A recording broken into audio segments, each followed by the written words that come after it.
खुशी बेटा, खुशी बेटा, प्रसाद।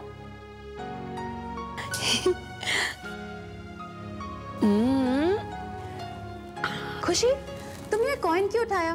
वापस कर दो। नहीं दूंगी। ये तुम्हारे लिए नहीं है खुशी, दे दो। नहीं दूंगी। दे दो ना खुशी। Give a coin. नहीं दे दो। दूंगी। You good girl. रहने दो निशा, रहने दो। शायद ये इसी के हिस्से का होगा। पता है, ये सिक्का मैं नीलू की बहन के नाम से रखती हूँ।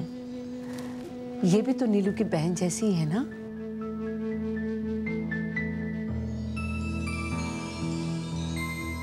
तुम ठीक कह रही हो शालिनी। ये सिक्का उसी के हाथ में है जिसके लिए तुमने पूजा स्थान पर रखा था इसे। परंतु चिंता की बात तो यह है कि खुशी को अब वो सब कुछ याद आने लगा है जो मुस्कान का था। वो हर चीज जिस पर मुस्कान का हक था, अब खुशी उस हर चीज पर अपना हक समझकर उसे लेने की चेष्टा कर रही है। मगर एक बात जो मुझे अधिक चकित कर रही है वो ये है कि खुशी अपने पिछले जन्म की मां और बहन के मोह के बंधन में बंधती जा रही है। उसे आर्यन और दुर्गा की कोई चिंता नहीं, कोई ध्यान नहीं। मुझे ऐसा क्यों लग रहा है जैसा कि खुशी ने इस कार्य को किसी और को सौंप दिया हो। खुशी स्वयं क्यों कुछ नहीं कर रही? क्या कोई कारण हो सकता है?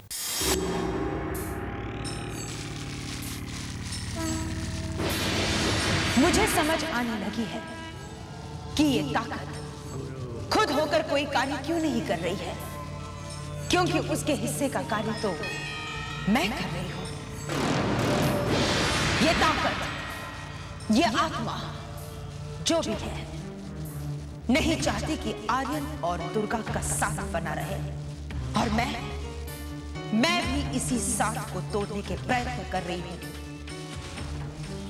अब तक तो मैं यही समझ रही थी कि ये ताकत बड़ी बलवान है, लेकिन अब मैं जान गई हूं कि ये ताकत बहुत ही चालाक है, बहुत ही समझदार है। ये जानती है कब क्या करना है, कब आर्यन और दुर्गा की जिंदगी में तूफान खड़ा कर देना है, और कब चुपचाप बैठकर सब कुछ देखना है।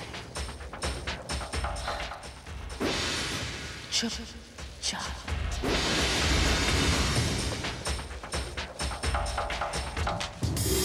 मेरी अथाह चिंता का कारण है खुशी का मौन। क्या ये सन्नाटा एक आने वाले भयंकर तूफान की चुनौती है?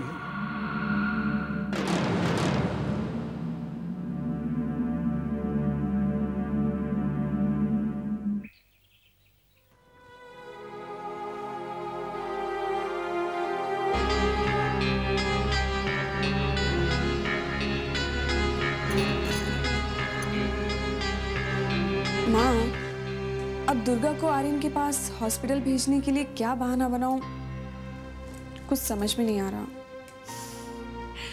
लेकिन मेरी समझ में सब कुछ आ रहा है। एक रास्ता है। हाँ आर्यन, हाँ ठीक है, मैं बता दूंगी। हाँ मैं अभी कह देती हूँ। Okay bye. क्या हुआ दिया? आर्यन क्या मौसी जी के यहाँ जाने का प्लान कैंसिल कर रहा है? नहीं, आर्यन कह रहा था कि हॉस्पिटल में एक इमरजेंसी सर्जरी आ गई है तो वो उसे असिस्ट कर रहा है। सर्जरी बस अभी थोड़ी देर में ख़त्म हो जाएगी, तो वो चाह रहा था कि तुम हॉस्पिटल आ जाओ, वहीं से वो तुम्हारी मौसी जी के घर निकल जाएगा। हाँ, मेरे हिसाब से भी यही ठीक रहेगा। ठीक है, तो फिर मैं मौसी जी को फ़ोन करके कह देती हूँ कि हम ज़रा सा लेट हो जाएंगे। अरे नहीं, तुम निकलो, तुम ऑलरेडी लेट हो चुकी हो। जाओ, मैं फ़ोन कर दूँगी। अच्छा, बाय बाय।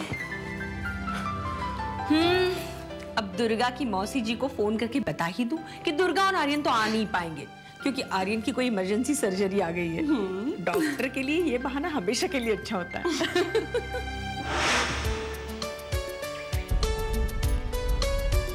आर्यन, ये हम कहाँ जा रहे हैं? मासी जी के घर का रास्ता तो ये नहीं है। दुर्गा, मैं जानता हूँ ये रास्ता मासी जी के यहाँ नहीं जाता। ये रास्ता मेरे दोस्त आकाश के फार्म हाउस तक जाता है और हम वहीं जा रहे हैं। आकाश के फार्म हाउस पे? 2 दिन के लिए जा रहे हैं। कैसा लगा मेरा सरप्राइज? अरे हंस क्या रही हो ऐसे, बताओ ना। अब मैं क्या बोलूं? अब मैं क्या करूं? अब मुझे मौसी जी से झूठ बोलना पड़ेगा, कोई बहाना बनाना पड़ेगा।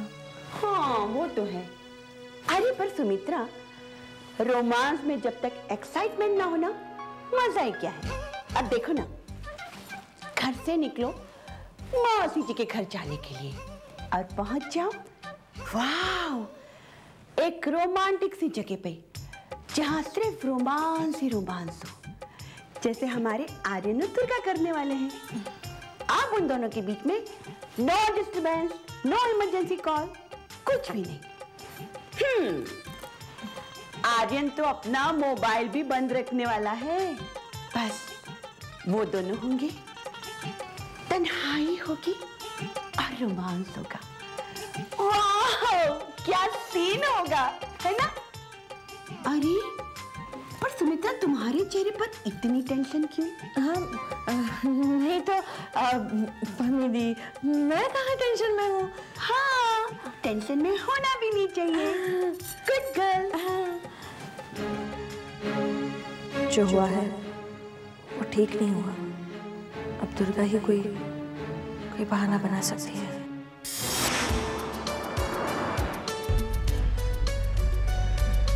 लेकिन आर्यन, मौसी जी बेचारी इंतजार कर रही होंगी। दुर्गा, मौसी जी को मैसेज पहुंच गया कि हम उनके पास नहीं आ रहे। ओके? लेकिन फिर भी आर्यन, 2 दिन 2 रात, ना मेरे पास कोई कपड़े हैं, ना जरूरत का सामान है। पीछे देखो, जो सूटकेस पीछे पड़ा है उसमें तुम्हारी जरूरत की सारी चीजें हैं और सारा सामान है। So you don't need to worry at all. Okay? और इससे पहले कि तुम कोई और सवाल करो, let me tell you one thing कि घर पे सबको पता है कि हम कहाँ जा रहे हैं, तो हॉस्पिटल से कोई इमरजेंसी कॉल भी नहीं आएगी। So nobody to disturb us. आजाद।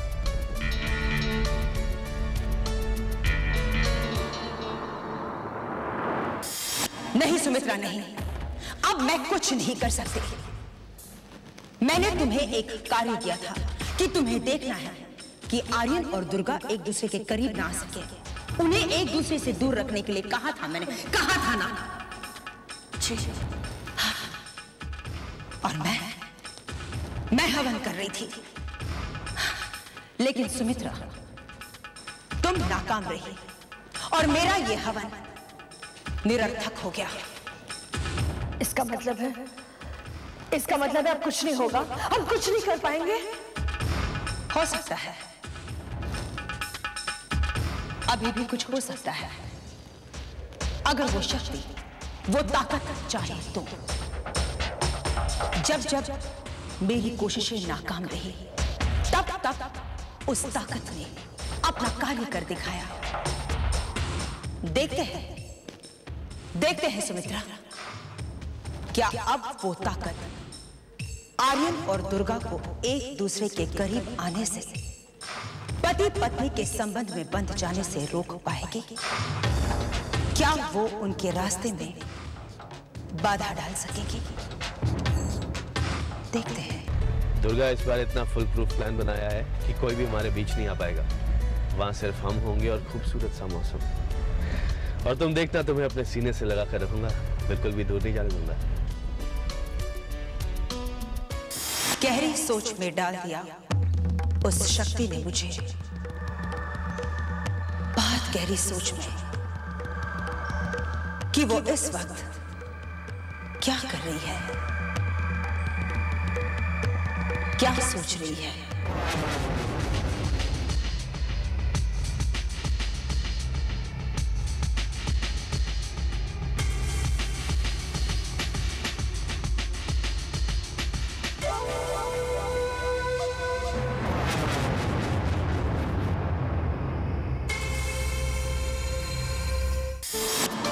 दुर्गा, तुम्हें याद है शादी के पहले हम कितना घूमते थे, कितना फिरते थे, बाकी तुमने तो मुझे जीना सिखाया। मगर देखो ना, शादी के बाद हमें वक्त ही नहीं मिला एक दूसरे के साथ बिताने के लिए। मगर तुम देखना, इन 2 दिनों में हमारी शादीशुदा जिंदगी की एक नई शुरुआत होगी।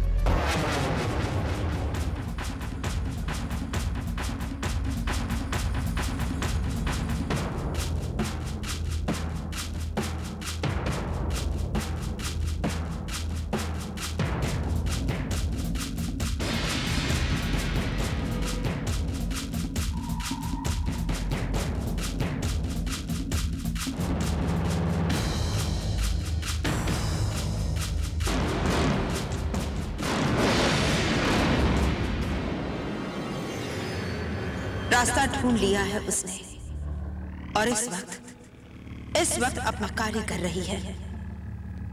क्या होगा उसका अगला कदम? कब करेगी वो अपना अगला वार? कब? बस और आधे घंटे में हम वहां पहुंच जाएंगे। आगे सड़क भी काफी क्लियर है।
दुर्गा, लगता है आगे रास्ता खराब है। चलो वापस घर चलते हैं।